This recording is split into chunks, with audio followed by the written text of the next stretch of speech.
So we're going to go through all the best tips and tricks that I have for the GAMSAT through a bunch of frequently asked questions that you've probably thought about but never actually had the courage to ask, or the time to ask, or the person to ask. So here's those questions being answered all in one video. You can get a massive deep dive, or you can get the actual videos separately. Links will be in the description for those separate videos. Anyways, let's get stuck into it and get started with the first question. Hopefully it helps.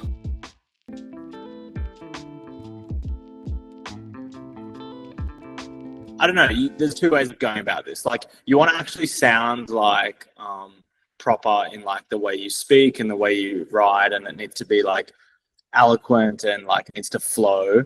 And certainly the way I write essays is not how the way is like, it's not how I'd speak in real life, you know? So there's a different person, I guess, when you're writing down stuff. The way I like to mitigate it is to sort of, well, I mean, I don't know if this is like a little bit cheating or whatnot, but like you'd see essays that are good, you'd see phrases that are good, and you'd sort of like pick bits and pieces, because like I'm not like some English professor, but I know how to write a good essay.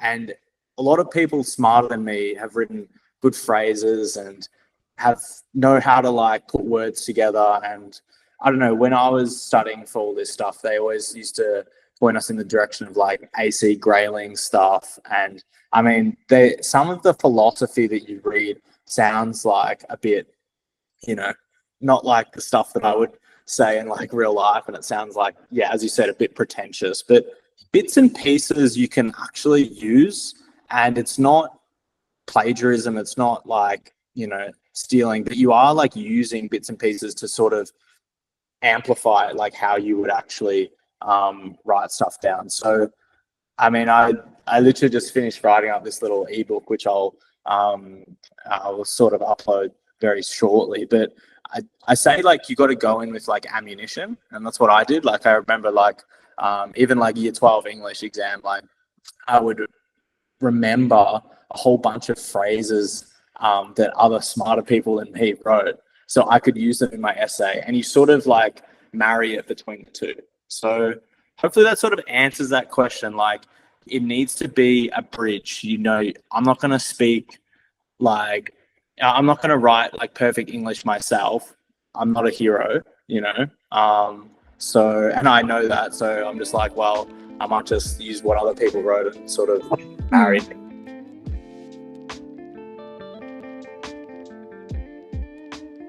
I don't think it matters, to be honest. Like, I'd write how you want to write, and you get a feel for it. You know what I mean? Like, I'm trying to I think I might have used I pronouns maybe once or twice, because in the second essay, the year that I did it and did quite well in it, was we had a quote section about pets. And, you know, the example that I used was about like my dog. So like I did like my, and I said I a couple of times, but in general, I sort of spoke about the ideas around the example rather than, you know, my experience. You know, my experience is pretty generic. It's just having a dog and stuff, but, you know, you want to extrapolate from it. So that's just what I did. Like, I don't really care. It's a good essay regardless of the pronouns that you use. So that's what I would say. I think you just need to like not overcomplicate it a bit. Like, I essentially wrote the same essay twice for both sections, the same structure. It's the same like generic intro, 3 or 4 body paragraphs. I can't remember how many I wrote, and then a conclusion. That was it. You know, didn't really change too much, section A or section B.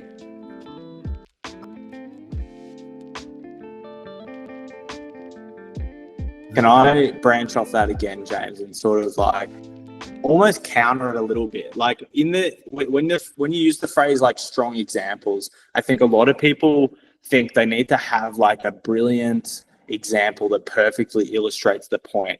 And like, I'm such an anti of that. Like, I never thought like I had like the most like amazing upbringing or whatever. Like I had like pretty like normal situations. So for examples that I used, like for personal examples, like they're all pretty generic, but the ideas that you can extrapolate from them can be really awesome, you know?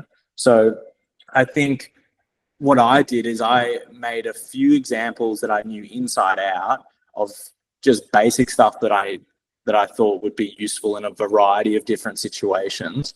And then I would brainstorm heaps, you know, how I could work it through this section of quotes or this idea or this theme, you know.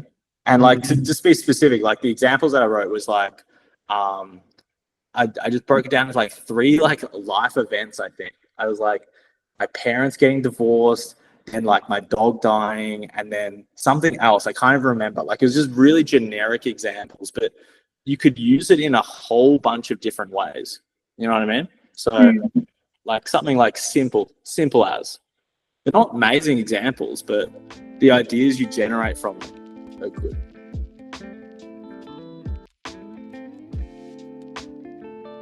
Yeah, you can remember quotes if you want. Like I don't remember quotes. Like I just remembered examples. Like I did the same thing. So for task B, like I remembered like a few personal examples, or like, you know, understood them. And then I did like maybe 2 examples that I thought through for task A. It's like generic, like, you know, historical examples that I thought could be slightly unique and, you know, workable for a variety of different themes. So yeah, if something that George Orwell said like is pretty relevant and you thought would be worthwhile remembering, yeah, you can like brainstorm and like remember a few lines or something, or a quote if you want. I mean, just as context, I didn't remember any quotes for the examples that I did, but I remembered like a few lines to just quickly summarize the example, because like when you think about it, like you're writing an essay, you're like blah blah blah, this idea, so on, furthermore, blah blah blah, this is illustrated by X, Y, and Z. And that's like really 2, max 3 lines, like 3 sentences, 2 or 3 max sentences that you need to explain that example. And then the rest of the essay is talking about the idea. So no one cares about George Orwell in it, but if George Orwell has something good to say and it's related to the idea, they want to see how your idea logically develops and how you can not just see it as a circle, but you can pick it up and it's a sphere, and you can orientate it in different ways, and you can see different shadows and really understand that object in a 3-dimensional space.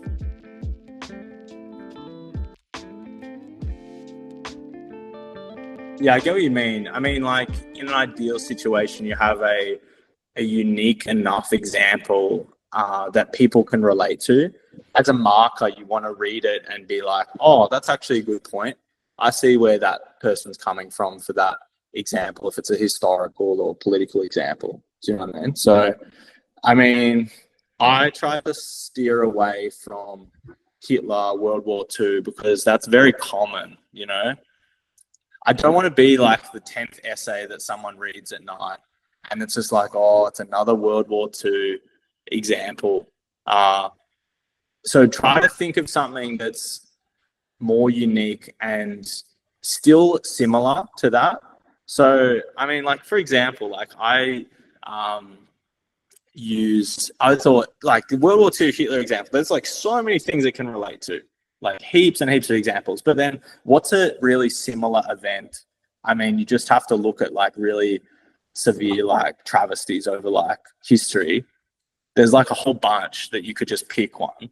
I mean, I just picked like Pol Pot. I don't know if you guys know that guy, like Vietnam, Cambodia, like dictator, pretty much like Hitler in that area of the world for that, you know, portion of time. But because it's something different, it means like all I did was use everything that you could relate to for World War II, but it's just slightly different examples. So I don't know, you just have to sidestep a little bit, and then someone reads your essay and thinks, oh, okay, that's something different. And you just have to be slightly different and write it okay to get a good score. You don't need to be like a proper like English like literary professor. you know. All right, so if you're enjoying all this stuff, you're thinking that it makes a bit of sense, it's reproducible, it's able to be replicated by yourself on game day, then let's go a little bit deeper. We've got a GAMSAT community on a separate platform, links in the description for that, and you can essentially get some free resources, there's some paid resources, there's a community you can join up to, discussion board, we have a weekly Q&A, whole bunch of stuff that's going on there.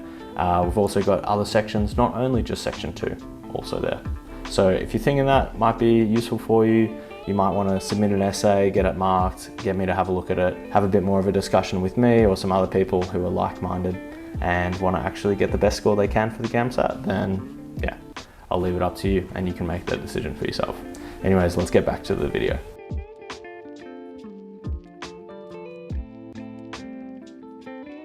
Tricky, right? Because like you start writing and you're like, oh, this is not what I drew up. Like, and the key, like the simple, easy answer in hindsight is, well, do more preparation and like more ideation.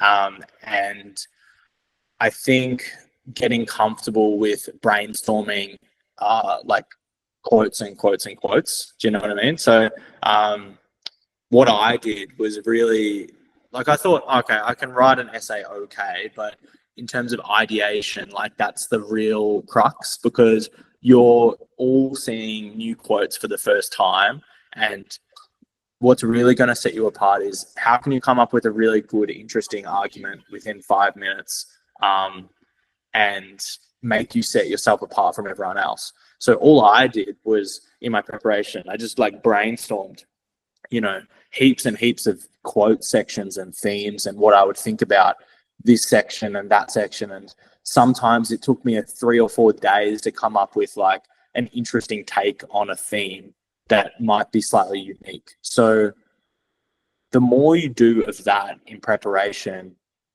I mean, it's just like more likely that you're going to have a theme or theme adjacent to what you've already prepped.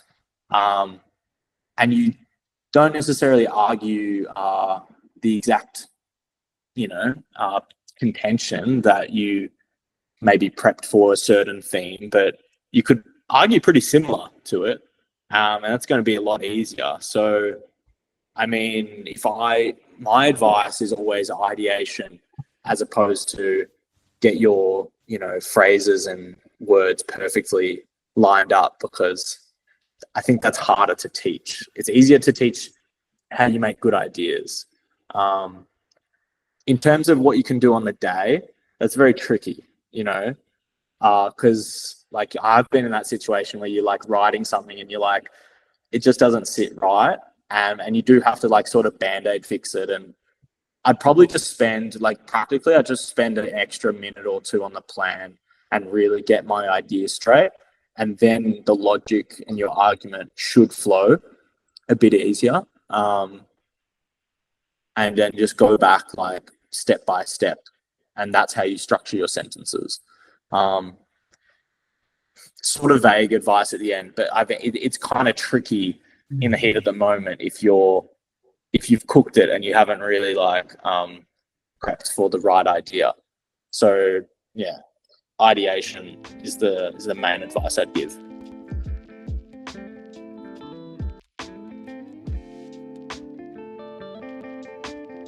Like, I mean, simple answer is the quotes are there. It's like free perspectives, you know, it's free points of view that you can just use. So whenever I would come up with an idea for an essay, I would use the quotes to sort of bounce off each other, and I'd write on pretty much all the quotes. So I'd use them to come up with my body paragraphs. And it's not what the quotes say,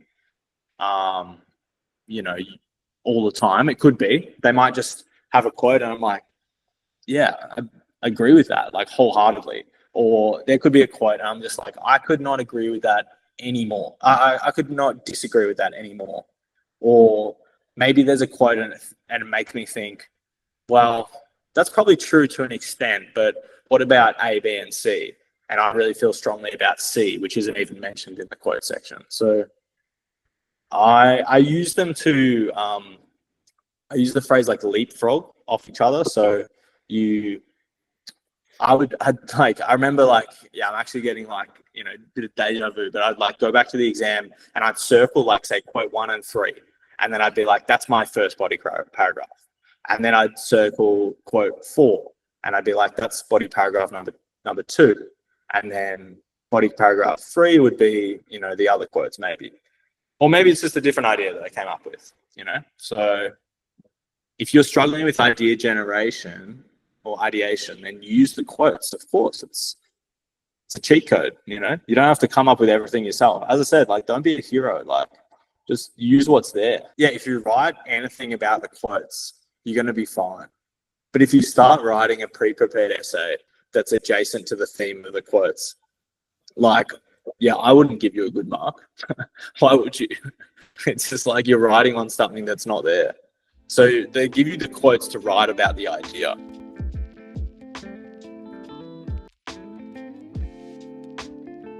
I think, yeah, body paragraph 2 should be a continuation of body paragraph 1. I mean, no, from my point of view, like, it's just like a sequence of ideas, you know? If it flows logically that you're expanding the idea or talking about a slightly different point of view, like, I think that flows, you know?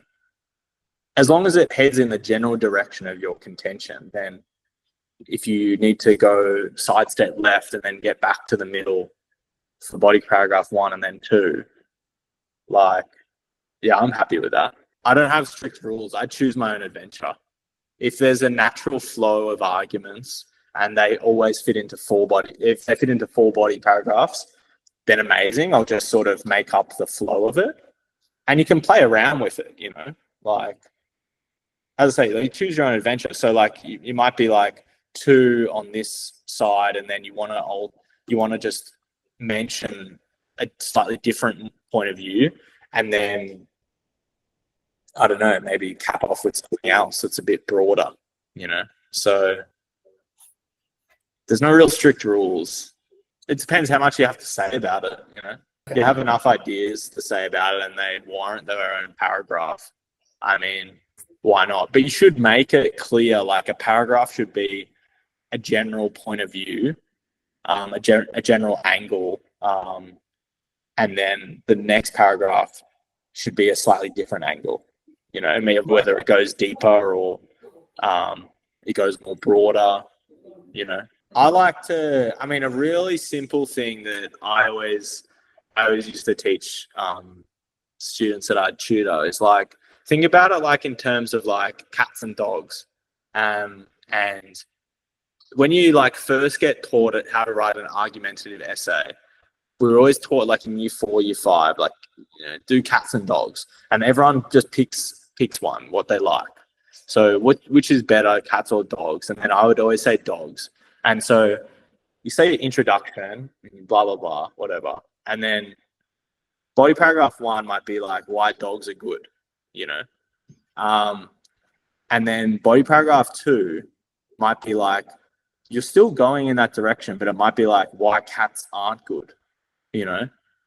And then body paragraph 3 might be like, well, I mean, cats are okay, but dogs are the better one.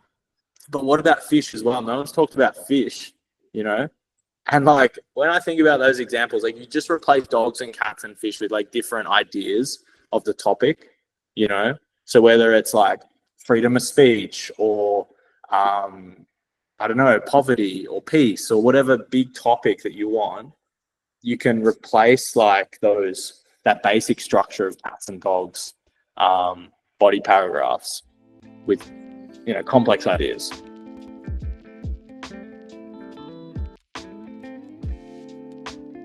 I mean, to answer that question, I mean, it's hard to go through step-by-step ideation under pressure on the day. You know, that's why you sort of try to do it in advance. And the questions you ask yourself are very basic stuff. Like if it's money versus values, the questions you say are, well, why is money better? Or why is money not better? Why are values better? Why are values not better? You know? And then, are they equal? can they be equal in different situations? You know, is one better than the other only at this time? Or is there a sort of, what's that like chemistry thing you do where you like titrate the thing and then there's like the titration point? Is it, Jim? And then it changes color. Oh, gee. You know that everyone knows. Equivalence point. I believe that's what you're thinking. Equivalence point.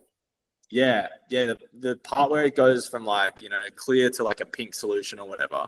And then maybe it's like that at the equivalence point, that's when money, you know, surpasses values in terms of its importance and weight.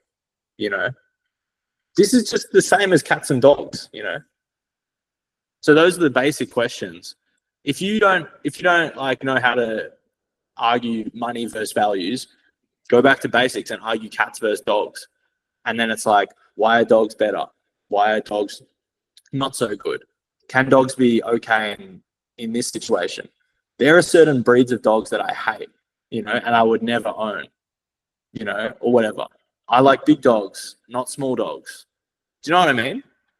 Like, you can sort of use those really simple questions for any complex theme or set of quotes.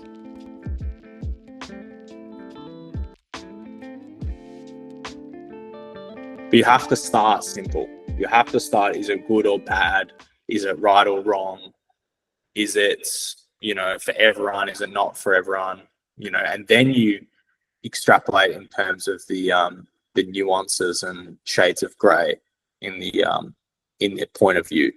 You know, I guess money and value is sort of like very similar to this capitalism morality quote section that you you know, it's almost like borderline identical. And I mean, just to like focus on like some of the quotes, I mean, you know, when morality comes up against profit, it's seldom that profit loses. I mean, you know, like if you understand like all the words in it, then you just say like, I mean, when your values, you know, are faced against actual like gains and, you know, making money, most people really choose the money. I mean, what do you think about it? Like, you know, if you get a profit and someone else loses, do you care? I don't know. I'd care if it was like someone I, you know, was close to or loved, or my family or friends. But then it all comes back to a few different core beliefs, I think, that you may have.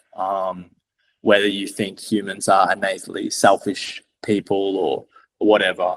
I mean, you can sort of just like boil down your arguments to really like rudimentary core philosophical beliefs, and then you extrapolate from that. But I mean, in terms of like converting, you read a quote and you're like, it sort of doesn't make a lot of sense. So you say, what I would do is I'd convert it into like real life English. And you say, well, like morality v profit, i.e. your sense of a moral compass, your sense of right and wrong, versus making money, who wins? And that quote is just saying that if you say values versus making money, making money always wins, you know? And that's what that quote says. It's not what I believe or, you know, what you believe, but it's just what that quote says. So then you use that idea and you say, you ask yourself, do you agree with it or do you disagree with it? If you agree with it, do you agree with it wholeheartedly? Or do you only agree with it up until a certain point, as we were saying before? Or if you don't agree with it and maybe there's another winner, maybe it's not profit, maybe it's something else. I get you. And like, I guess the quotes are up to your interpretation. So whatever I see the quote as, that's what I'm taking it as, and that's what I'm writing about. So like, I'm very like strong-willed in that sense. Do you know what I mean? So like, I'm going to look at that and say, nah, completely disagree with that. Or if I'm like just translating the quote in my head, I'm like, that's what the quote says. I'm not gonna like, there's no point like dilly-dallying and like being like, oh, it could be this, could be that. I'm like, no, that's what the quote says from my point of view, and then I'm gonna write on whatever that says to me. And I guess when you just like, when you like identifying the parameters of what better is, like identify all the stuff that builds your argument, but there's nothing worse than staying on the fence. Like, don't write a essay that says cats are good, dogs are good. Tell me, I want you to pick a side, and really like, if you don't like cats, tell me why cats are not good. You know.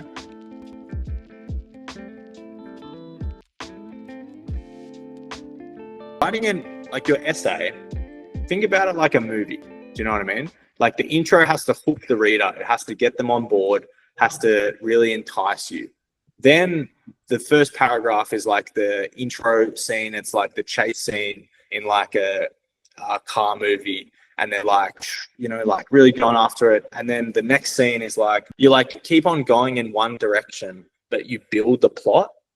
And then the conclusion is like the final like outro scene is like where you leave the audience, whether it's like it's going to be a sequel, or maybe it's just an ending, maybe someone dies, maybe it's like there's a big ultimatum and there's like, you know, a love story or something.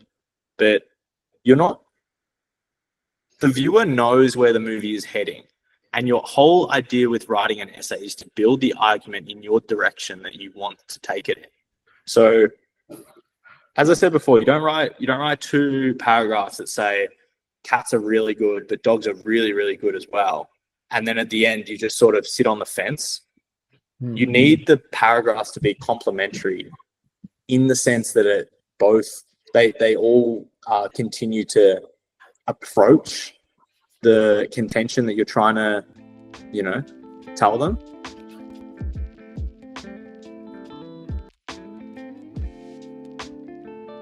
Is a good flow on from your original question, right? Where you were like saying, what if I'm too pretentious, or like how sort of like flowy and like flowery do I need to be with my language? You know, sometimes you just need to say it.